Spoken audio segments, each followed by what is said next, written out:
à tous et bienvenue à notre rendez-vous emploi. Aujourd'hui, nous allons répondre à une question de quelqu'un qui nous a demandé comment est-ce qu'il faut répondre à la question sur les prétentions salariales.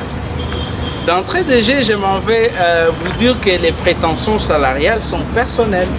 Moi, par exemple, je ne peux pas savoir ce qui vous permettrait de bien travailler avec motivation et de réunir les deux bouts du mois. Alors, beaucoup de gens estiment que s'ils disent un montant ou une somme, ça va être un objet de disqualification. Non, vous êtes en train de vendre vos compétences. Lorsque vous allez à un entretien d'embauche, l'employeur, il a besoin de l'expertise, vous avez l'expertise et il achète votre expertise. Donc, n'estimez pas que lorsque vous parlez d'une somme, d'un montant quelconque, vous serez disqualifié. Cependant, lorsqu'il y a la compétitivité ou la compétition, on a un budget de 300 $, on a 3 candidats. Un candidat demande 100 $, le deuxième demande 200 $, le troisième demande 400 $. Pour rester dans le budget, si la candidate ou le candidat qui a demandé 400 est le meilleur, on va négocier avec lui. On va lui dire, voilà, vous avez demandé 400, mais nous, on a 300. Est-ce que vous allez prendre? Si le candidat qui a demandé 300 est le meilleur, on va les prendre parce qu'il est dans le budget.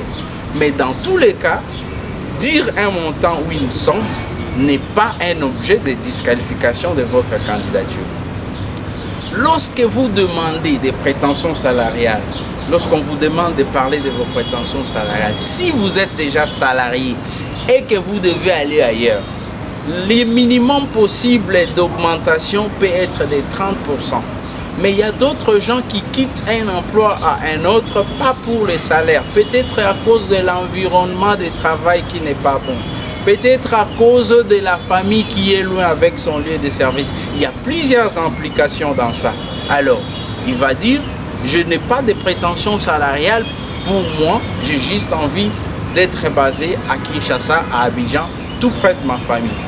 Les prétentions salariales doivent être des sommes qui vous permettent d'être socialement à même de répondre aux exigences de votre employeur.